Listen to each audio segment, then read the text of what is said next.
Hello everyone. So I'm on to do a video talking about this new moon in Taurus.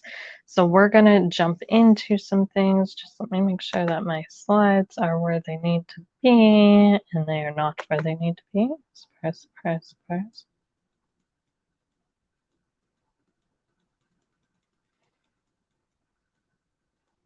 Perfect. Okay.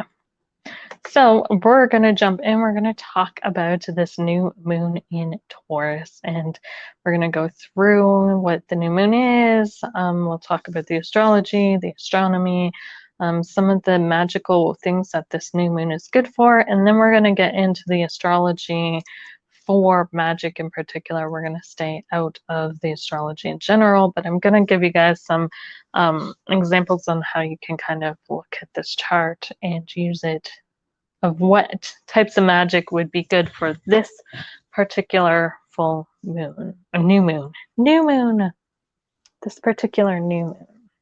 Okay. So we're going to jump into this and get going.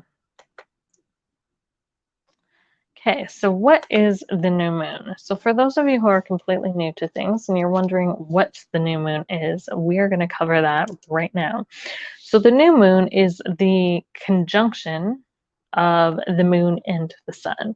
So what a conjunction is it's when two planets join together. In this case, the moon and the sun look like they're joining together in the sky from our perspective here on Earth. So when we look up at the moon or the moon, we can't see it, okay? It's completely black. So this is the point in the lunar cycle where the moon is not visible in the sky whatsoever.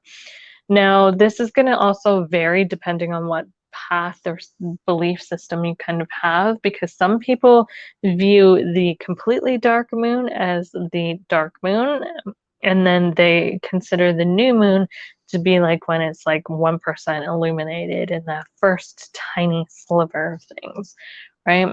So it depends on what you believe and what kind of the path you follow, but typically the overall consensus a lot of the times is that the new moon is when it is not visible. It's completely blacked out in the sky. So the new moon in Taurus typically occurs around the end of April or the beginning of May, somewhere in there, while the sun is in Taurus. So because the moon, so if you ever wonder what new moon we're coming up to, all you got to do is remember what sun sign we're in. So the moon joins with the sun. So wherever the sun is, that is where the moon is as well, or the new moon is. So when we have a new moon in Taurus, we have it around the same time that the sun is in Taurus. And this is usually the moon meets up with the sun, usually around to the end of April, beginning of May. Okay.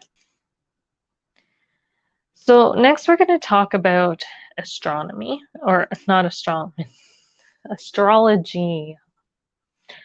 Okay, we're going to talk about what occurs during the new moon from an astrological point of view. So an astrological point of view is from us looking up at the sky. So it's an earth-centered point of view, right? We are observing the movements of the planets and different things through the sky from the perspective of Earth. So in astrology, we have the sky split up into a circle. When you look at an astrology chart, which I will be pulling one up in a bit, it is a circular chart typically, not always, but typically. The sky is split up into 12 different parts, which are the 12 different zodiacs, and then the planets move through the different zodiacs as they travel through the sun. We also have an axis that goes through the center of the circle, dividing it from the lower half and the upper half. The lower half, any planets residing in the lower half of the circle are below the horizon, so you don't see them. They're not visible in the sky. Any planets that are above the horizon are visible in the sky. So when you have the sunrise, it comes up through the horizon, travels through the top part of the sky, dips under the horizon, and then we have nighttime, right? And the sun's no longer visible unless you're on the other side of the world, and then it is. So that is how that works. Now, the new moon occurs when we have the sun in the sign of Taurus. Okay, so the sun is moving around the zodiac wheel. It goes through a sign every 30 days. So it takes about 12 months or 1 year to go through all the signs. Right now we have the sun in the sign of Taurus. So the moon also does the same thing. It zips around and eventually it meets up with the sun. And when we have the sun and the moon meet up, that is when we have a new moon. So the sun and the moon right now are meeting up in the sign of Taurus, and that is giving us the new moon in Taurus.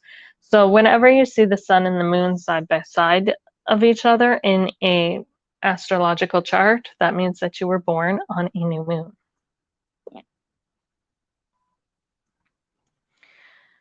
So what occurs in space during the new moon? So this is just some fun facts for you all because I like to share fun facts, and I was curious about how this works too. So during the new moon, we have the sun in the center of our solar system, right? This big ass star that lights up our solar system. And then we have all the planets that travel around the sun along with Earth. So Earth makes its orbit around the sun.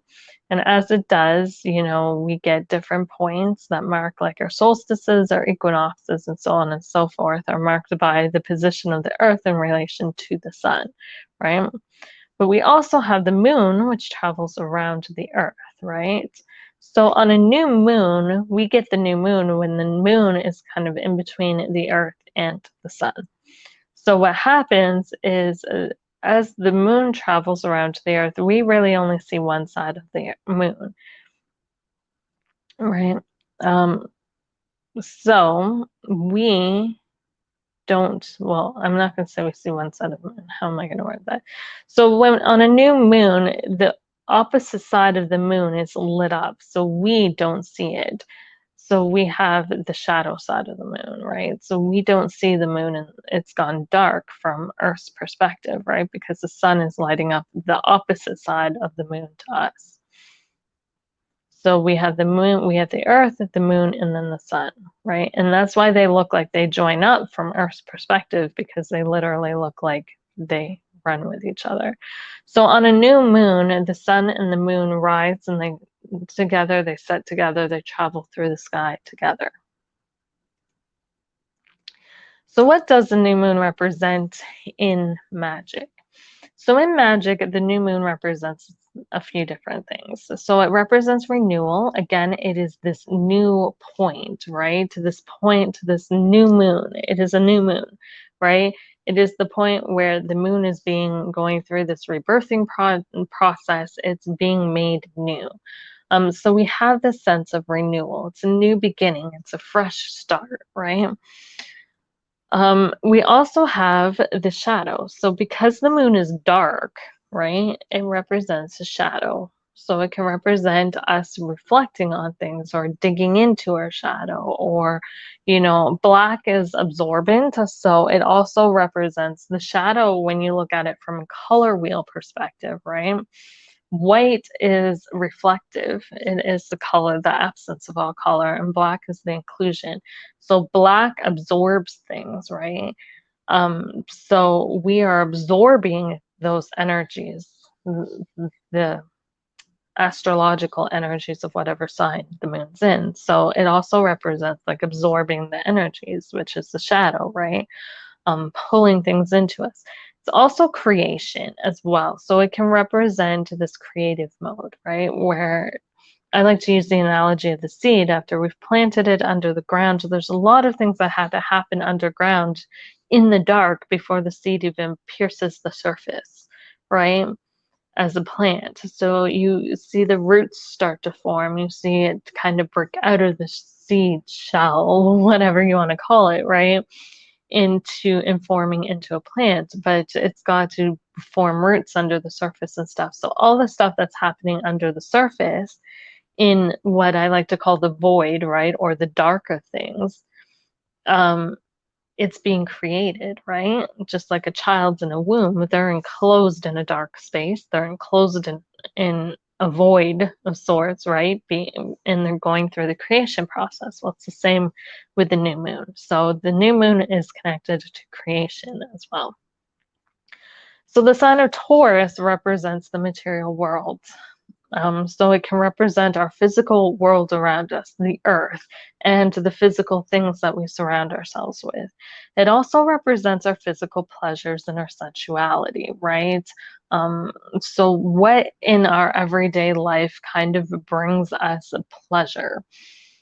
Um, it can be also how we express our sensuality, but I don't really want to get into that right now. That's really kind of if you're looking at like a sex magic kind of aspect of things, then that would be something to take into consideration as well. If you're a person who likes to do sex magic, it's a good time to work with that sensual side of you. And it's also connected to money as well.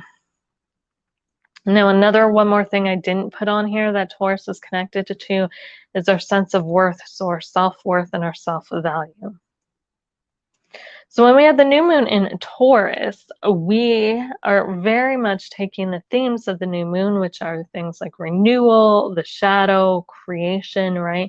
And we're focusing them specifically on the energies of Taurus. So specifically on things to do with Taurus. So things to do with the material world, our physical pleasures and our sensuality, our money, our enjoyment, our values and our self-worth, right?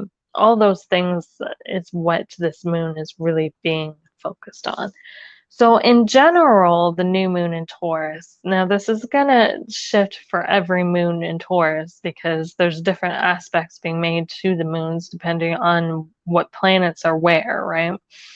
So not all of these things will be good to do on every new moon in Taurus, but in general, the new moon in Taurus can be good for doing money mindset work. So that's a form of shadow work where you're really analyzing your mindset around money and working with removing blocks and things that could be, you know, preventing you kind of from having the abundance that you really want. It's a good time to do prosperity work in general, to kind of attract things. It's a good time to create a better connection with the physical world. So, you know, really, if you're feeling kind of discombobulated and disconnected from Mother Earth, Gaia, however you want to refer to her, or even just your physical world around you, you're not feeling very present, right? That's an issue when you're disconnected from the physical world, that you're not very present as well. This is a good time to work on reestablishing or renewing or recreating that connection. It is also a good time to work on renewal of self-worth and personal values. It's a good time to do workings to kind of draw in beauty and pleasure back into your life. So if you find your life is a bit dull and you just want to draw in some beautiful things or some pleasurable things or things that bring you pleasure back into your life, this is a good new moon to do it because, again, black draws things in, right? Glamour magic. It's a good time to work magic. Now, when I say glamour magic, I'm not saying magic in the sense of, you know, this Hollywood crap where you like wave your hand over things and your hair turns blonde or your eyes turn from green to blue. No, not talking about that. I am talking about glamour magic in attracting attractiveness, right? Working magic that helps you feel more glamorous about yourself, right? More attractive, more sexy.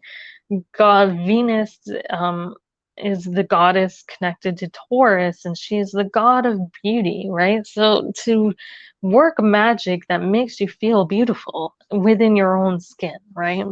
So you can do sigils and stuff for that or whatever the case may be, but you can really do glamour magic or attraction magic that way. You can also do a job to kind of attract a new job to you. So you can do some working to kind of pull a new job. Remember with the new moon, because it is black, we're pulling everything in. We're pulling these energies in, right? So that's why the new moon is kind of it's attracting things. So the next thing I wanted to talk about, the last thing I want to talk about is this new moon in specific that is occurring tomorrow on the 11th, maybe the 12th, depending on what time zone you're in. So this new moon is a little bit different. We're going to go over some of the types of magic that you might want to perform on this new moon that are going to be beneficial, and some that might be less beneficial to perform. Okay. We're going to talk about that using the planetary alignments that are going on here. But the first thing I do want to talk about is whenever I look at energies, I always look at the energies in general, right? What's going on overall with things, the big picture. So here we can see we have 4 planets in Earth, 4 planets in air. So we have an equal amount of air and Earth going on with this new moon, which means we have information, downloads coming in, all sorts of information pouring in with this new moon that is to be used in a practical way, right? Or we may have a lot of information coming in about practical things, right? Worldly things, earthly things, right? So this new moon is a good time to kind of like pull in information about things that may have an impact on our physical world, right? And pull information in on things that we need to be doing practically, like what kind of work do we need to be doing in the physical world. It's also a predominantly fixed moon, which means the energy is going, going, going. So it's good for long-term work because this energy keeps going. It's like the Energizer Bunny. It just keeps going and going and going and going. The one warning I'm going to give to fixed energy is it can be that snowball effect, right? Because fixed energy doesn't really have a start point or stop point, it can be that energy that just keeps going and going and going and going and going and going and going. So if you work magic, right, it can snowball very quickly. Okay, so it can, it can grow and grow and grow and grow and grow because it really doesn't have a start or a stop. Fixed energy is the energy that keeps everything continuing, right? It's that middle energy. It's got to keep everything going to the end.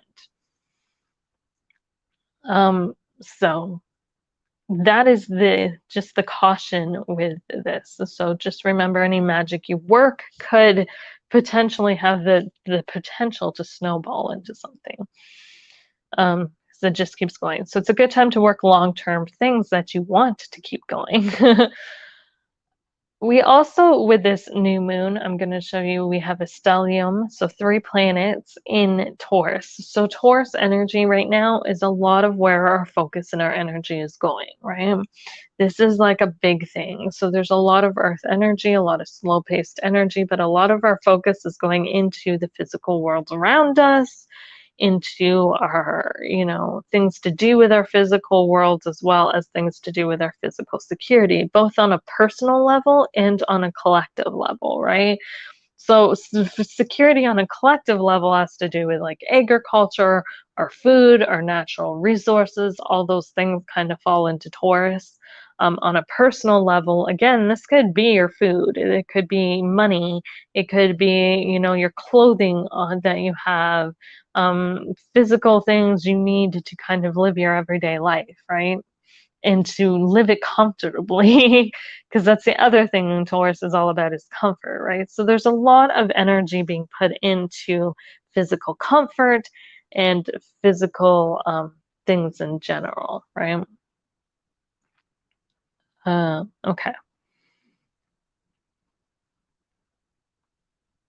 Physical security, so that you can feel comfortable. Physical security so that you can feel comfortable. That seems to be the main focus.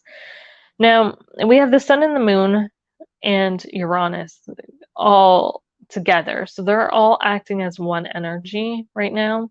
So the sun and the moon is working together, but Uranus is also in there. So with Uranus being in there, I'm going to say when it comes to magic, expect the unexpected, because Uranus is this planet that is surprise. It's that Uranus is that lightning bolt kind of energy, right? It shoots shit out of nowhere at you, and a lot of shocks, surprises, things like that come up. So any magic that you are working this new moon in particular, expect the unexpected with it. You know, if the unexpected doesn't happen, that's cool, but expect some shocks and surprises that could come up with this. I'm not going to say they are guaranteed to, but they could come up with this. Especially when it comes to like personal stuff, I feel like. But yes, so throwing Uranus in there, it adds a little bit of instability to any magical energy that's going on at this new moon. Okay, so the next thing I wanted to talk about was Jupiter. So Jupiter is squaring with the moon, meaning Jupiter is not working with the moon very well. Okay, so squares are inharmonious aspects, meaning the two planets are not working in harmony. They're working against each other. Jupiter, when he doesn't want to work with somebody, Jupiter's like the Santa Claus planet. It will give you everything and anything you want on a silver platter, provided you're good. Ever been on Santa's naughty list? All right. That's Jupiter when he doesn't want to give you something. When he doesn't want to work harmoniously with you, you are on Santa's naughty list and you will not get anything. Okay. So Jupiter is the planet of expansion. So any workings to expand anything, whether it be money, whether it be physical resources, you know, anything for abundance, which is expansion, right, is not going to be in your favor this new moon. Okay. So there's going to be, if you do work those, be prepared for challenges to come up. Those two energies are not working well together, so there's going to be some clash there.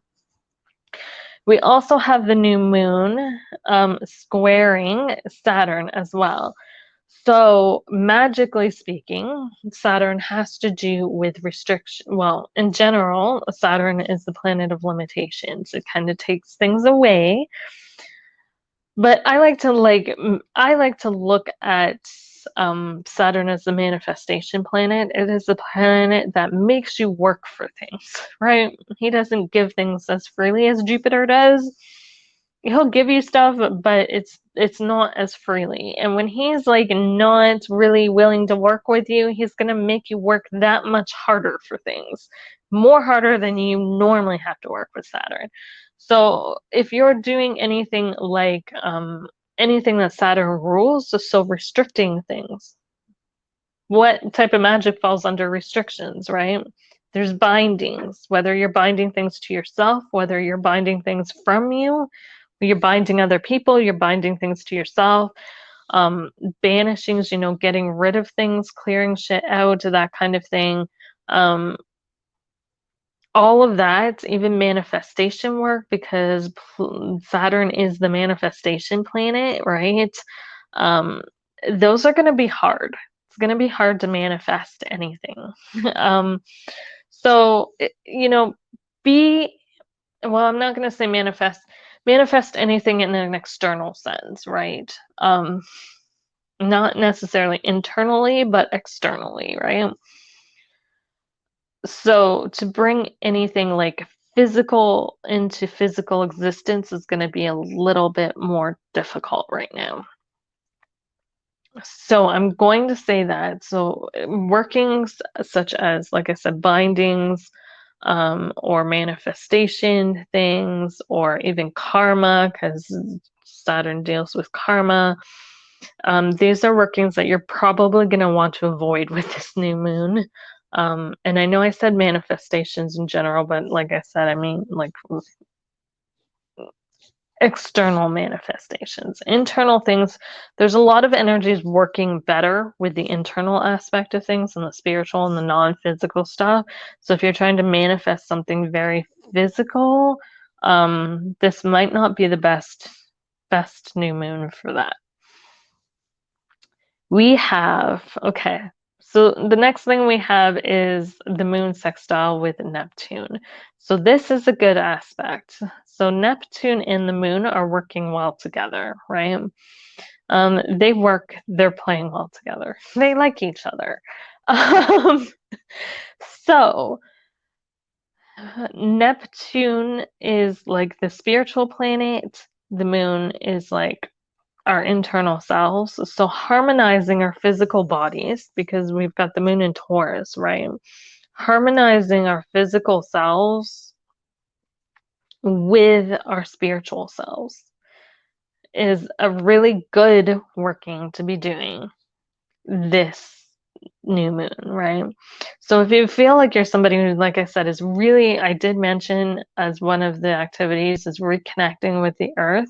So if you're somebody who's really finding that you kind of project easier, or you feel really spacey, you're kind of too much connected with this spiritual and you need to ground yourself a little bit, this new moon's also awesome for grounding and connecting yourself to earth energies, or vice versa, right? If you find that you're too grounded, then it is a good time to like connect yourself to give yourself the opportunity to connect yourself to your spiritual self. So if you're feeling a little disconnected from your spiritual self as well, or your spiritual body, your astral body, whatever the case may be, whatever you want to call it, it's a good time to really kind of work with both of those bodies to unite them and get them working harmoniously, because the harmonious energy is there. We also have a Pluto down here retrograde. So this is a good time to do some shadow work and some inner transformation. So Pluto, when he's going direct, transforms things on a very external level. Pluto, when he's going retrograde, transforms things on an internal level. So retrograde planets kind of internalize the energy of the planet. So Pluto in general is the transformation and rebirth and renewal kind of planet. They destroy in order to rebuild, right? So because Pluto is retrograde right now, this is a good time for inner transformations to occur and for us to work on transforming ourselves. So this new moon is a really awesome time to go within ourselves and do some shadow work. Okay, we have the new moon, which is the shadow aspect of the moon, the shadow aspect of our inner selves, working well with Pluto, which is the shadow aspect in general, transforming our inner selves, because particularly right now, because he's retrograde, perfect timing, you guys, for doing shadow work. Perfect timing for doing shadow work, particularly in areas of your physical world, right? Doing shadow work around like your money, or around your physical world, or around blockages in your physical world, right? Or around even shadow work on things to do with Taurus. So things to do with, maybe your physical needs weren't met as a child. You have some shadow work around that. You have some insecurities around physical possessions that you need to do some shadow work around that, or whatever the case may be. It's a very good moon to be going internalized. So this is a really spiritual moon, guys. There's a lot of spiritual energies helping this moon. But not so much a very physical moon, okay? So I'm just going to throw that out there. So I think that covers all of what I wanted to talk about on a magical level. So yeah, that's what's going on with this new moon. So I know I gave you a list of general things you could do. And then what you want to do is take that list and compare them to aspects that are going on right now to kind of narrow that list down a little bit more as to what you can do, what's ideal to do. Like I said, it's not that you can't do prosperity work. It's not that you can't do bindings. But what I was getting when I was channeling this energy is that, be prepared for challenges to come up, that, you could find you have some resistance into manifesting this, right? And could even pull up where you have some personal resistance too, of where you need to release resistance to things so that you can kind of go with the flow of things. But the universe in general, with the universal energies that are going on, there's going to be some resistance to manifesting things, you know, and particularly things to do with abundance and, you know, the physical aspect of things. So just keep that in mind that it might not be the best time to do abundance work, prosperity work, banishings, or um, bindings of any sort, or karma spells as well fall into that. It is a good time to do shadow work.